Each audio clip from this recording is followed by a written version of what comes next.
اب مومن کون ہوتا ہے؟ پہلی نشانی میں بتائی، اس کے دل میں سکون ہوتا ہے نا۔ موسیٰ علیہ السلام جھونپڑی میں رہتے تھے سکون کے ساتھ، فرعون محل میں رہتا تھا، سکون کوئی نہیں تھا نا۔ حضور صلی اللہ علیہ وسلم 6 دن بعض ان کے یہاں چولہا نہیں جلتا تھا، سکون کی نیند سوتے تھے۔ ابو جہل کو اللہ نے بے سکونی سے بھرا تھا۔ سکون کے لیے ظاہری سبب کی ضرورت نہیں ہے، ظاہری سبب کا کوئی تعلق نہیں سکون سے۔ آج ہم دیکھ رہے ہیں سکون غائب ہے ساروں سے، نیند کی گولیاں، دوائیاں، ڈرگز، طرح طرح کے سکون مل جائے۔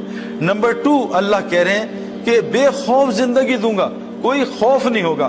میں گیا نواب شاہ، 10 ڈیفنس کے برگر بچے لے کے، بالکل 0 میٹر گاڑیاں، کوئی دین سے واسطہ نہیں۔ نواب شاہ ہم پہنچے تو وہاں جب میں رات کو تراویاں پڑھی، رمضان کی تراویاں پڑھ کے میں واش روم گیا تو میرے بستر، مرکز وہ جنگل میں ہے، نیا مرکز تھا اور ٹوٹا ہوا مرکز، کچا مرکز، تو میرے بستر سے 3 سانپ گزرے، سانپ، تو انہوں نے پکڑ کے مارے۔ وہ بیچارے جو میرے بالکل برگر بچے تو وہ تو ڈر گئے، تو چھپکلیوں سے ڈرتے ہیں، میں خود بھی ڈرتا ہوں۔ تو وہ انہوں نے کہا سعید بھائی یہاں تو ہم نہیں سوئیں گے۔ تو میں نے کہا نہیں کوئی بات نہیں، ہم نیٹ لگا دیں گے۔ کہا نہیں سعید بھائی سانپ نیٹ ویٹ نہیں دیکھتا، اتنے موٹے موٹے سانپ نکلے۔ بہرحال میں بھی ڈر گیا، میں کہا چلو مرکز سے۔ تو امیر صاحب نے کہا سعید بھائی وہ سارا اعلان ہو گیا، صبح اتنا مجمع آئے گا، آپ نے بات کرنی ہے، مجمع چلا جائے گا، پلیز ایسا نہ کریں۔ میں کہا نہیں یار یہاں ہم نہیں ٹھہریں گے۔ ایک بنو کی جماعت تھی، سال میں چل رہی تھی، وہ اس بیلٹ پہ سال پیدل چل رہی تھی، وہ جنگلوں میں پھرتی ہے۔ وہ پٹھان آئے، وہ کہا سعید بھائی یار انشاءاللہ ہم ہیں نا، اللہ ہمارے ساتھ کچھ بھی نہیں ہوگا، ہم سانپ ماریں گے۔ یار میں نے کہا چھوڑو ایسی الٹی سیدھی باتیں نہ کرو، یہ ہوائی باتیں ہمیں نہ سنایا کرو۔ تو اب وہ مجھے سمجھا رہے تھے، اتنے میں امیر صاحب چھوٹے سے قد کے وہاں کے، کہا سعید بھائی یہ بنو کی سال کی جماعت ہے، 3 ہفتے پہلے اس سال میں چل رہے تھے، شب جمعہ تھا، میں ایسے مرکز میں بیان کر رہا تھا، سامنے چھوٹی جگہ تھی، تو اس جگہ سے ایک سانپ نکلا بڑا سا، اس نے منہ نکالا، میں نے چیخ ماری، 4000 آدمی سامنے بیٹھا ہے، وہ بھی انہوں نے کہا کیا سانپ؟ تو یہ بنو کا جو امیر ہے نا، اس کی عمر 65 سال ہے، یہ آیا ہوگا بیٹھ جاؤ، اللہ ہمارے ساتھ کچھ نہیں ہوگا۔ اس نے نکالی اپنی اتنی بڑی مسواک اور سانپ کی گردن میں ماری، یہاں نا اب سانپ یوں کر رہے ہیں اور خان صاحب مسواک مار رہے ہیں، اب دونوں میں 3000 آدمی۔ اور یہ بات میں نے ڈائریکٹ سنی ہے، میں کسی سے نہیں سنی، یہ امیر مجھے بتا رہے، مجھے سمجھا رہے۔ اب ایک دم سانپ نکلا نا تو خان صاحب نے یوں پکڑا اس کو ہاتھ سے، سانپ پکڑ لیا، اور سانپ نے کیا، سانپ کا اگلا سٹیپ کیا ہوتا ہے، وہ اپنا رول کرتا ہاتھ پہ، سانپ کو نے اس کا رول کیا، خان صاحب نے ہوگا نسوار دے روڑے، نسوار ڈالی، 2 منٹ میں سانپ ہی مار دی۔ آپ بتائیں ہم یہ چھپکلی مار سکتے ہیں ایسے پکڑ کے؟ اللہ وعدہ کر رہے ہیں بے خوف زندگی دیں گے۔ اور صحابہ سے حضرت عبداللہ بن عمر رضی اللہ عنہ نے ایک شیر کو دیکھا، ٹرک کر کے تھپڑ مارا، شیر نے رستہ چھوڑ دیا۔ آج یہ تھپڑ ہم اپنے 16 سال کے بچے کو نہیں مار سکتے، وہ گہربان پکڑ لے گا۔ کیوں کہ آنکھوں کا جب اسلام آنکھوں میں ہوگا، میرے پیارے دوستو بزرگوں، شیر بھی ہم سے ڈرے گا، ساری مخلوق ہم سے ڈرے گی، لیکن آج آنکھوں کا اسلام کا ہے، آنکھوں کا قرآن کا ہے، کتاب میں ہے، ان آنکھوں میں نہیں ہے۔ جس دن اللہ کی قسم، جیسے میں گولی کو ہاتھ میں لوں اور چوہا ماروں، لیکن گولی میرے پاس 16 mm کی ہے، چوہا بھی نہیں مرنا مجھ سے، گولی کو میں فٹ کروں بندوق میں، پھر دیکھیں شیر کیسے پھٹتا ہے۔ میں ابھی افریقہ گیا 3 سال پہلے، ببر شیر کو میں نے اتنے قریب سے بات کی، اتنے قریب سے، اور ببر شیر ہے، آپ میرے خیال میں آپ میں سے سب مل کے بھی نہیں کر سکتے جو میں نے کیا۔ میں نے اس کو اتنی تڑیاں لگائی، میں ماروں گا تجھے، یہ کروں گا وہ، ببر شیر بیچارہ چپ کر کے سن رہا تھا، اس نے اف بھی نہیں کی اور نہ گرمی کا ہی سن رہا تھا، اور میں نے 10 منٹ اس کو دڑایا ہے، جو مرضی منہ میں آیا اس کو بولا ہے، شیر سنتا رہا۔ کیوں؟ شیر پنجرے میں بند تھا، میں کھلا کھڑا تھا۔ شیر کی طاقت پنجرے میں نہیں ہے، شیر کی طاقت کھلے جنگل میں۔ میرے پیارو، اگر آنکھ کی آیتیں آنکھ میں آ جائیں، پھر دیکھو مسلمان کی آنکھ کیا کرتی ہے۔ آج آنکھ کی آیت انٹرنیٹ میں ہے، موبائل نکالا، آنکھ کی آیتیں، لیکن آنکھ میں نہیں ہے۔ اس سے سارا دن فیس بک پہ لڑکے لڑکیاں دیکھ رہے ہیں اور لڑکیاں لڑکے دیکھ رہے ہیں، اس لیے آج مسلمان کی آنکھ سے اللہ نے روب نکال دیا۔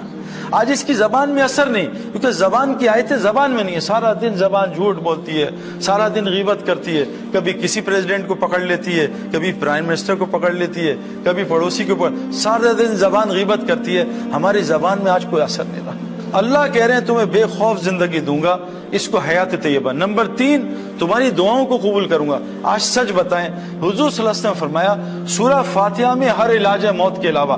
ہمارے ہسپتال کیوں اتنے بھرے ہیں؟ اور دن بہ دن مسلمانوں کے ہسپتال بڑھ رہے ہیں، اوور لوڈڈ ہو رہے ہیں۔ جب اللہ کسی قوم سے ناراض ہوتے ہیں، ان کی نشانیاں بتاؤں، ہسپتال بڑھ جاتے ہیں، کورٹ کچہریاں بڑھ جاتی ہیں اور جیلز بڑھ جاتے ہیں۔ بتائیں مسلمانوں میں چیزیں بڑھ رہی ہیں گھٹ رہی ہیں؟ آپس میں اللہ لڑائیاں زیادہ کر دیتے ہیں، پوری دنیا مسلمان آپس میں لڑ رہے ہیں۔ دنیا چھوڑ دیں، میں ڈیفنس میں رہتا ہوں، روزانہ مجھے کمپلینز آتی ہیں گھروں کی لڑائیوں کی، بیوی شوہر سے لڑ رہی ہے، شوہر بیوی پہ ظلم کر رہا ہے، بچے ماں باپ سے لڑ رہے ہیں، روزانہ کمپلین سینٹر ہے میرے ڈیفنس میں، ہر گھر میں لڑائی ہو رہی ہے۔ یہ تو فرقہ واری، تو زبان کی، تو رنگ کی لڑائی، وہ تو دور کی بات ہے، آج ہر گھر ایک جنگل بنا ہے، لڑائی پہ لڑائی ہو رہی ہے۔ اللہ کہہ رہے ہیں تمہاری دعاؤں کو قبول کروں گا، آج ہماری دعائیں قبول نہیں ہوتی ہیں۔ نمبر 4 فرمایا تمہیں رزق آسان ترین دوں گا۔ آج ہمارا سب سے بڑا مسئلہ رزق کا ہے۔ قرآن کا مفہوم ہے کہ سارا رزق کا نظام ایمان والوں کی وجہ سے چل رہا ہے۔ جس دن ایک اللہ کہنے والا نہیں ہوگا، اللہ ساری کائنات میں قیامت لے آئیں گے۔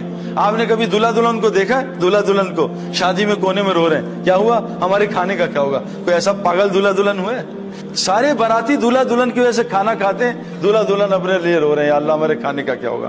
آج یہ دلہا دلہن کائنات کے ہیں جن کی وجہ سے پوری دنیا روزی لیتی ہے، آج وہ روزی کے لیے پوری دنیا میں خوار ہو رہے ہیں۔ میرے پیارے دوستوں اور بزرگوں، مرغا مرغی اور چوزے تھے 3، وہ مالک ان کو پلیٹ میں کھانا دیتا تھا، وہ کٹ کٹ کٹ کر کے وہ آرام سے 10 منٹ میں کھانا کھا کے اپنے کام پہ لگ جاتے۔ مرغا مرغی نے کام چھوڑا اور مالک سے پنگا لیا، مالک نے یوں پھینکا دفع ہو جائے یہاں سے، اور 8-10 گھنٹے میں وہ دانے کھا رہے ہیں، ٹک ٹک ٹک ٹک ٹک۔ آج ہم سب کے ساتھ یہی ہو رہا ہے۔ مرغی بیچاری یہاں کراچی میں کڑ کڑ کر رہی ہے، مرغا ایک دبئی میں بیٹھا ہے، ایک چوزا جاپان میں، ایک چوزا چائنا میں، اور اللہ نے رزق کو پھیلا دیا، سارا خاندان توڑ دیا اس رزق کے لیے۔ تو اللہ کہہ رہے ہیں آسان ترین حیات طیبہ، پرسکون زندگی، بے خوف زندگی، آسان ترین روزی، رزق کریم، دعاؤں کی قبولیت، اور لوگوں میں محبت ڈال دوں گے۔ یہ 5 چیزیں حیات طیبہ کہتے ہیں۔ پوری مخلوق تم سے محبت کرے گی۔ آج میرے پیاروں سچ بات ہے، بیوی کمپلین کر رہی ہے، شوہر محبت نہیں کرتی، شوہر کمپلین کر رہا ہے، بیوی محبت نہیں کرتی، ماں باپ کمپلین کر رہے ہیں، اولاد محبت نہیں کرتی، اولاد کمپلین کرتی ہے، ماں باپ محبت نہیں کرتے۔ ہمیں آج محبت کوئی نہیں کرتا، پڑوسی ہم سے تنگ، جہاں ملک میں جاتے ہیں وہ ملک والے ہم سے تنگ ہو جاتے ہیں۔ اور اللہ تعالیٰ میرے پیاروں ہم محبتیں ڈالیں گے۔ میں نے آپ کو اپنا واقعہ سنایا، میرا کیا واسطہ تھا ان پولیس والوں سے۔ جنید اور میرے کتنے، ہم ایک دفعہ امریکہ گئے، جنید اور میں، ہمارے ساتھ 2 لڑکے تھے وہیں کے، نیو یارک کے، انہوں نے بالکل امریکن سٹائل کے کپڑے پہنے اور منہ پہ ایک تالا سا لگایا تھا، جو داڑھی یہ نہیں لگاتے ایسے، وہ لگایا تھا، اور یہیں کی کیپ الٹی کی تھی۔ جب امریکن آفیسرز نے ان کو دیکھا، انہوں نے کہا what the hell you guys doing here؟ ایسا ڈانٹا، وہ ڈر گئے، میں اور جنید بھی گھبرا گئے۔ جب انہوں نے ہماری شکلیں دیکھی، انہوں نے کہا are you okay guys? Why are you here؟ انہوں نے ہم سے سوال، جنید نے کہا بھئی ہم فنگر پرنٹس، انہوں نے کہا follow us۔ اندر کمرے میں لے گئے، وہاں بٹھایا، کافی کھولی، کہا تم کیوں آیا؟ جنید نے میرا تعارف کرایا، میں نے جنید کا کرایا، انہیں نیٹ پہ ہمارے نام دیکھے، ہم سے پونا گھنٹہ اسلام سنا ہے۔ میرے پیاروں اللہ محبت ڈالیں گے، لیکن شرط ہے پہلے ہم وہ مومن بنیں، کیونکہ اللہ قرآن میں کہہ رہے ہیں مرد یا عورت ہو، اگر جو بھی نیک عمل کرے گا، آج ہم ماشاءاللہ نیک عمل کر رہے ہیں لیکن ایمان کے بغیر کر رہے ہیں۔ اگر ہم اے سی لگا دیں بغیر بجلی کے تو بتاؤ اے سی کیا کرے گا میرے پیاروں؟ آج ہم فریج آن کر رہے ہیں بغیر بجلی کے، ہمارا مسئلہ ہے ہم ماشاءاللہ نیکیاں کر رہے ہیں، کوئی ہسپتال بنا رہا ہے، کوئی چیریٹی کا کام کر رہا ہے، کوئی نمازیں پڑھ رہا ہے، کوئی روزے رکھ رہا ہے، لیکن آگے شرط لکھی ہے مومن کی۔ اگر ہم یہ قرآن سے سمجھ لیں مومن کیا ہوتا ہے تو اللہ ہماری دعاؤں کو قبول کرے گا، ہمیں حیات طیبہ دے گا۔ اللہ سورہ حجرات میں ایک واقعہ بتاتے ہیں کہ دیہاتیوں کی ایک جماعت آئی اور آ کے کہا یا رسول اللہ ہم ایمان والے بن گئے ہیں، تو اللہ تعالیٰ نے فوراً قرآن اتارا، اے میرے نبی ان سے کہہ دیجئے ابھی تو صرف یہ مسلمان ہوئے، ابھی ایمان ان کے دل میں گھسا رچا نہیں ہے۔ تو اللہ نے خود بتایا، ہم آپ کو بتاتے ہیں ایمان والے کون ہوتے ہیں۔ مومن کا ان میں 4 صفات ہوتی ہیں، اللہ پہ پورا ایمان، اللہ کے ساتھ تعلق بہترین ہوتا ہے۔ نمبر 2 حضور صلی اللہ علیہ وسلم کی پوری اتباع ہوتی ہے۔ نمبر 3 جو بھی حالات آ جائیں ان چیزوں سے ہٹتے نہیں، نہ اللہ کو چھوڑتے ہیں نہ نبی کی زندگی کو چھوڑتے ہیں، اس پہ ڈٹے رہتے ہیں۔ نمبر 4 یہ اپنے جان مال کے ساتھ اللہ کے راستے میں نکلتے رہتے ہیں۔ فرمایا یہ مومن ہیں، یہ ہیں سچے اپنے ایمان میں۔ یہ 4 کام مسلمان کر لے۔ پہلا کام کیا کر لے؟ حضور صلی اللہ علیہ وسلم فرمایا جو اللہ سے اپنا معاملہ ٹھیک کر لیتا ہے